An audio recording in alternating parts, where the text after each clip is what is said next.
Eu acho que é muito importante, já aproveitando e dizer, né, que o Marché nasceu de dados. Olha só uma história que a gente tem, real, né, do nosso presidente Bernardo. E ele trouxe que, antes de mais nada, escolher, né, o que fazer, ele analisou os dados aí, o que tinha de açougue, o que tinha de padaria, fez uma consultoria para levantar isso e começou daí. Então, ele viu essa brecha que impulsionou a ser o Marché hoje com mais de 18 anos aí.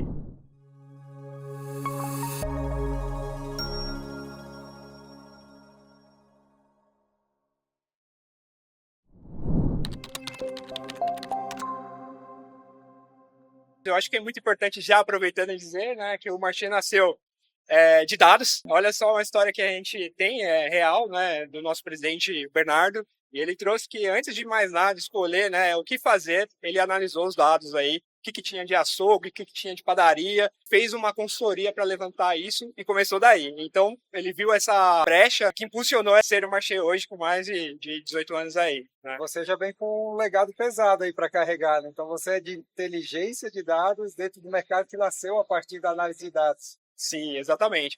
Eu posso dizer que eu estou praticamente há 16 anos cultivando essa cultura aí muito legal, tá? Vi muitos acontecimentos, principalmente na área de dados como um todo, tá? Olhando para cliente, olhando para produto, para abastecimento como geral. Então isso é uma parte bem legal aí que eu gosto muito de trabalhar. Eu acho que eu me apaixonei muito grande, né, pela marca, pelo grupo do Marché como um todo. Eu acho que o orgulho é muito grande de estar lá e fazer parte dessa história, ainda mais agora trabalhando de frente com dados aí, inteligência artificial agora. Hoje a gente conta com praticamente 35 lojas, tá? Em grande parte em São Paulo, capital. A gente teve inaugurações recentes, né, em 2012 e 2023, em Santos e em Campinas, em maio, né? As duas foram praticamente em um ano, mas em anos diferentes, mas em maio também. Acho que isso já trouxe para a gente uma nova gama de dados para a gente avaliar. Acho que é bem dizer que a gente teve várias fases, né, no Marché, e eu acho que o grande salto, por volta de 2016, eu participei disso, que a gente veio para o cloud, né? E aí sim, a gente trouxe uma nova ferramenta de BI, né, para tirar novos insights, né, sair um pouco daquilo que a gente já conhecia, para realmente ver aí o que está sendo dito. A partir daí, entender e organizar os nossos dados, a gente tem muito a fazer. Por isso que eu me apaixono cada vez mais por dados, porque nunca acabou, sempre tem mais. Então, a gente tem parceiros aí que nos ajudam, por exemplo, a Infracommerce, a gente tem a própria Aravida e outras aí para ajudar a gente também nessas especialidades aí novas que está acontecendo. Então, é muito gratificante participar disso. Tá? Boa parte dessa fase a gente pegou a relação ali com o Infradata, antiga TVEC, que é 2020, 2021. E era para resolver um problema específico de uma parte do processo. Automatizar o abastecimento do CD para as lojas. Uma etapa específica do processo que, em teoria, era feita manual, né? E aí você consegue, por meio de uma boa previsão de demanda, ter uma boa recomendação. De lá para cá, o Marché já evoluiu bastante, a gente também, e aprendendo sempre juntos. Cada tecnologia ela tem uma característica e a gente tem que sempre juntar isso à necessidade de negócio. Por exemplo, uma média móvel ela não precisa ser descartada sempre. Ela serve para algum tipo específico de produto que não tem tanto volume de venda. Agora, produtos que giram e eles têm impacto por canibalização, variação de preço, épocas de ano e etc. Você usar redes neurais, você usar deep learning, você vai ter um nível bem maior de acurácia. Então, a grande questão não é o que começou primeiro, mas o que serve para cada categoria e tipo de produto. A nossa característica é assim, a gente tem todos esses modelos dentro de um grande modelo de machine learning para cada tipo de produto baseado no passado. E o melhor de tudo, né? Eu acho que a gente tem essa questão de sazonalidade, né? E quando a gente consegue colocar variáveis externas, né? Então, como que vai estar hoje o tempo? Como que foi o tempo no passado também? Logicamente, é sempre baseado no passado, mas é legal se você ter hoje a previsão do tempo baseada no passado. Se fizer calor, você tem que ter mais água na loja. Cuidado, sempre fazendo a diferença aí, com certeza. É uma ferramenta essencial para a gente tirar insights relevantes, né? Mas a tomada de decisão, quando a gente usa algoritmo matemático e estatística, a gente consegue trazer muito mais assertividade. Então, ali você consegue ver tendências Ah, quando tá sol, vende um pouco mais. Quando não, não. Quando tá frio, enfim. Você consegue ter. Mas como é que você realmente na ponta consegue automatizar isso? E aí a gente consegue começar a falar de IA. A gente pode dizer que, imagine você, gosta de vinho, ir lá comprar e não ter. Eu acho que ruptura é a palavra, né? Eu acho que nessa parte de abastecimento de loja, né? Eu acho que do grande varejo, eu acredito ser um problema, né? Quando a gente coloca essa inteligência, a gente consegue evitar que isso aconteça. Então é frustrante, né? Ainda mais por um e-commerce que eu acho que geralmente pode acontecer mais, né? Você comprar algo e não ser entregue. E imagina você que se deslocou até um lugar e não ter o produto. Agora, super interessante, você falou 2016, o início da jornada data-driven, vamos assim dizer. Já são 8 anos de história. E aí você teve essa primeira camada de 16 que levou aí para BI. Depois, em 2020, ali vocês começaram a tatear a inteligência artificial. Sim. Mas como é que foi a evolução disso? De lá para cá, o que vocês têm trabalhado? Como é que se organizaram dentro de casa? Porque também tem a questão cultural envolvida aí, né? Não, com certeza, com certeza. Isso é importante sempre ressaltar, né? Mas o que é legal, que a gente começou lá atrás, né? Essa virada do BI, né? E a gente começou a ver, né? Por exemplo, trouxe a TVEC, agora a Infracommerce, para começar a trazer inteligência para o abastecimento. E a gente viu, pô, funciona. Vamos começar a dar uma olhadinha agora como isso se relaciona com o cliente. E aí a gente começou a olhar realmente cesta de cliente, entender o perfil deles e também tirar recomendações. Então hoje, por exemplo, no app você tem uma inteligência artificial no Marché aí que te mostra algo relacionado ao que você faz. E tem uma nova que está chegando aí, não sei se posso dar spoiler, mas basicamente é te trazer de acordo com outros clientes o que você pode gostar. É realmente muito específico ali. A gente quer acertar o nosso cliente e isso com certeza já foi um grande avanço. A gente já tem praticamente 4 algoritmos rodando intensamente aí de inteligência artificial. A gente tem alguns parceiros também nos ajudando com essa entrega.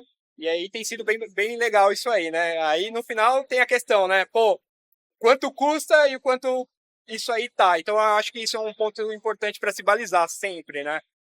O quanto investimento. Atualmente a gente tem muito medo de investir. Às vezes é um investimento alto, mas às vezes não. Então, eu acho que os parceiros especialistas nisso conseguem nos ajudar aí, olhar isso com mais calma, com mais cautela e acertar e colocar a cerejinha no bolo em cada um dos aspectos. A gente começou em 2021, né, com abastecimento. Em 2022, a gente começou com um CRM, tá? Basicamente, foi esse o caminho, tá? Em 2020 a gente começou a ir realmente para Data Lake, então a gente começou a mudar realmente o paradigma. A gente tinha o antigo DW, acho que o pessoal que estiver vendo isso mais técnico vai entender. Basicamente agora a gente está num ambiente muito mais escalável, né? A gente pode colocar qualquer tipo de dado lá. Isso fez com que a gente alavancasse de 2023 para 2024 de forma muito grande. Então agora a gente tem outro pensamento, a gente tem altos objetivos aí pela frente. Com certeza, né? Inclusive tem uma palestra aqui bem legal, né? Que momento realmente eu preciso te contatar? Eu odeio diversas notificações falando, cara, não, cara, você não vai comprar o seu vinho que você disse que gosta no Marché realmente há 3 meses, mas você realmente demora 3 meses para comprar. Então, não, vou esperar só mais um pouquinho e te recomendar depois disso. Por que não? Porque eu vou ficar insistindo. Exatamente. Eu acho que hoje a gente é tão bombardeado com tanta informação que eu acho que muita coisa a gente acaba ignorando. Então, eu acho que quando você diz deixar isso personalizável mesmo, eu acho que deixar até mais humano, né? Acho que não dá para a gente olhar tudo que tem de dados, porque realmente é um mundo de dados, sem ter esse cuidado aí no final com o nosso cliente. Depende da área, né? Quando a gente quer atingir a parte comercial, a gente vai para um lado. Quando a gente quer atingir a parte cliente, a gente vai para o outro. Mas no final, tudo se cruzam, logicamente, né? Mas a gente usa, assim, itens por cestas, por exemplo, tá? Então, em média, um cliente vai na loja, leva quantos produtos? A gente tem, sim, a venda como o grande balizador, eu acho que qualquer empresa, mas a gente olha muito para o cliente, né? Quantos clientes estão sendo fidelizados agora? Né? Quanto isso tem aumentado, as nossas promoções, essa personalização. Então, é mais por aí. Ele trouxe um ponto aqui que faz todo sentido, que é o seguinte: você sempre parte da visão da demanda, ou do entendimento da demanda. A primeira base é assim: o que eu estou vendendo, para quem eu estou vendendo, em que quantidade eu estou vendendo, com que velocidade eu estou vendendo. Então, são grupos de dados que a gente para entender. Isso é essencial para você treinar modelos que vão correlacionar essas informações e poder ter uma visão de como o teu público se comporta em relação a cada produto em si, a cada loja, a cada família de produtos, cada faixa de preço e assim por diante. Aí o negócio volta com informações adicionais para que você pegue o resultado disso tudo e leve para outras etapas da cadeia. Por exemplo, a gente falou aqui sobre recomendação de abastecimento do CD para as lojas.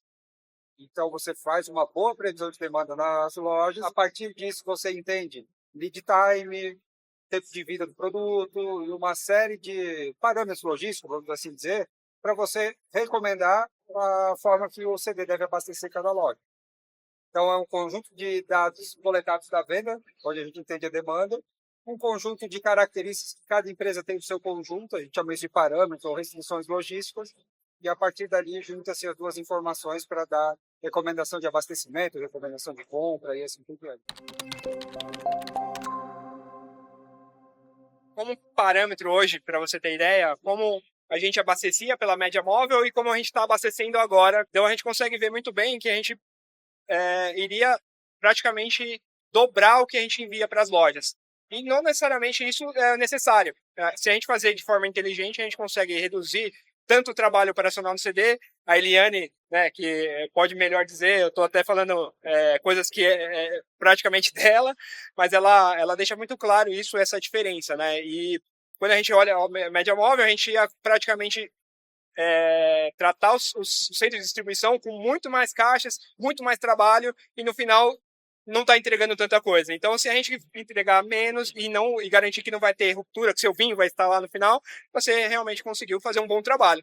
Porque no final, tudo você reduziu o custo e garantiu que tem um produto na ponta. Trazendo uma visão geral aqui, acho que o Miller deu uma pequena aula para a gente, mostrando que é um processo evolutivo. Vocês começaram a olhar para algo há 8 anos atrás e até hoje não pararam. Então, o que a gente está vendo está acelerando, né? Certeza. Você tem mais equipe, você tem mais gente, você tem mais pessoas de negócio gerando necessidades, requisitos e tudo mais. Então, acredito que a grande questão para a gente pensar no futuro é a gente entender que precisa se começar e ter uma visão de longo prazo, porque dá trabalho no começo, demora um pouco você conseguir ter os primeiros resultados, né? Dependendo do nível de maturidade que você está. Mas é totalmente viável, num espaço de tempo não tão grande, né? Então, o Marché começou em 16 a olhar para dados. Em 2021 já estava operando com uma hiperautomação de CD para loja, por exemplo.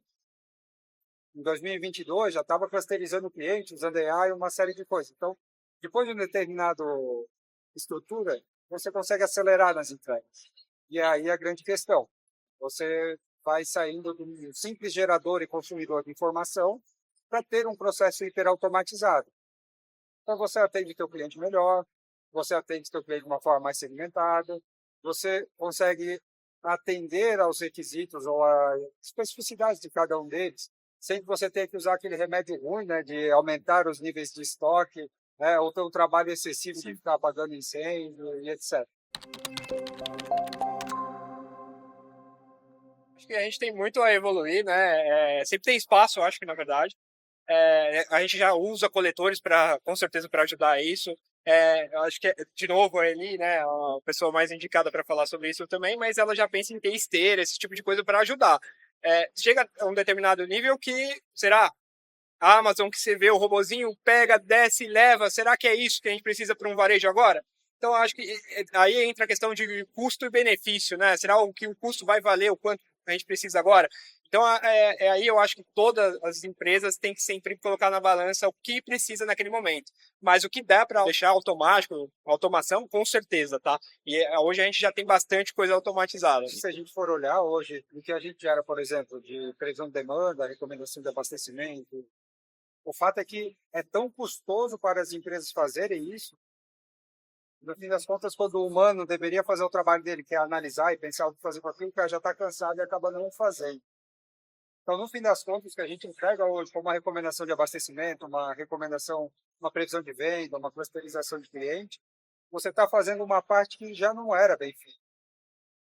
Então, aqui a gente está olhando para a EA como ela sendo um braço adicional, um cérebro adicional de qualquer pessoa de escritório que esteja trabalhando na CNOP, na venda, no estoque, por aí vai. É um braço do time de planejamento, é um braço do time de logística, é um braço do time de vendas. Você tem uma referência do quanto você vai vender em cada loja. Se você acreditar que aquilo não é o suficiente, você pode fazer uma campanha de marketing, você pode fazer um incentivo de vendas, mas você tem uma previsão. Se a previsão está ok para você, o pessoal de logística começa a se preparar para entregar aquele produto para você. Então, basicamente, previsão de demanda, recomendação de abastecimento e também recomendação de compra são os principais pilares. Uma forma nítida, clara. A gente começou aí em 2021 já com essa grande brincadeira, né? Que no final a gente pode chamar até de brincadeira porque é muito gostoso. Para mim é legal olhar para dados, né? Mas olhando como um todo, eu acho que a gente tem muito a avançar, mas eu acho que a gente está na frente de muita gente já, tá? A gente está falando disso praticamente em todas as reuniões, em toda semana, é algo do cotidiano. Você pode passar em todas as salas de reuniões, tem alguma coisa olhando dados, né? Não necessariamente IA, mas ali são as oportunidades que a gente vê. Que problema que a gente quer resolver aqui com esse dado que às vezes não está tão legal, né? Basicamente seria isso. É importante dizer que quando a gente olha dados e IA como um todo, tem coisas que são aplicáveis, tem coisas que não. Então a gente passa por muitos testes, né?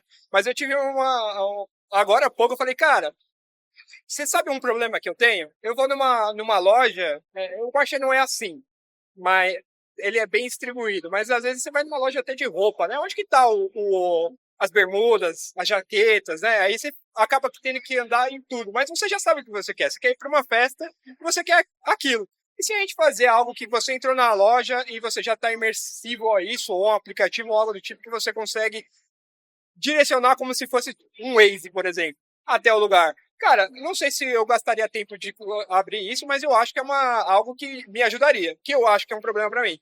Então, acho que a IA e dados juntos, né, no geral, a gente vai conseguir resolver problemas. Se isso for um problema para você e para outras pessoas, tá aí um ganho. Então, mas aí vai testes que a gente vai sendo feito, né, e apostas. E aí vê o que dá certo não. E no final você pega cada feature que você criou e cria um produto final e entrega realmente uma experiência melhor para o cliente. Então, acho que respondendo a pergunta, eu acho que seria isso. Esse ponto é bem interessante e você trouxe aqui, Miller, algumas vezes um tema que para mim é central, que é o custo-benefício, né? Então, acho que a grande questão é olhar, assim, realmente o custo-benefício das coisas faz muito sentido, porque tem tecnologia que às vezes não compensa. O metaverso é um exemplo disso. Então, todo mundo botou muita energia, olhou e daqui a pouco, vamos dar uma segurada, vamos voltar para a automação, vamos organizar dados primeiro. E a base central para mim é essa, assim, ainda tem muitas empresas com um grande desafio de organizar e estruturar os dados muito espalhados aí. A cadeia logística inteira tem dado fragmentado. Então, o varejo tem uma parte relevante do dado, o distribuidor tem outro e a indústria tem outro. Legal, cada um está olhando para os seus dados. Mas a grande virada de chave para mim está quando a cooperação, a distribuição, a organização conjunta de dados ali, acho que isso vai gerar um ganho de eficiência gigante. Aí a gente está falando de sustentabilidade. Puxando esse gancho, a gente está trabalhando para fazer a produção nossa interna de maneira mais efetiva, para evitar desperdício. E aí? Eu acho que essa cadeia é como um todo. Então, quando a gente olha a indústria, né? Por exemplo, a gente faz um croissant que tem tomate. Como é que está o tomate agora? Né? Então, quando a gente tem essa informação do outro lado, a gente consegue, talvez não fazer o croissant nessa época. Por exemplo, caqui, você vai na loja, tem épocas, né? E entre outras frutas também, lógico. Bem dito aqui pelo Luiz, é isso, cara. A gente conseguir olhar a cadeia como um todo, cada dado em um lugar, legal, cada um consegue fazer um pouco. Mas na hora que a gente juntar essa cadeia inteira, cara, eu acho que a gente vai para um outro patamar, com certeza. Você imagina, a referência que o Miller deu foi: ok, inteligência artificial permite eu operar um nível de serviço com metade do estoque, ou com metade do custo operacional. Quanto plástico, quanta caixa, né? Quanta energia que funcionamento. Olhando para frente, mais do que todas essas coisas disruptivas, seria a gente voltar a fazer tudo isso básico bem feito e aproveitar o máximo do impacto da qualidade da predição numa cadeia completa de indústria, varejo, distribuição, etc. E reduzir drasticamente o consumo de energia, desperdício, etc.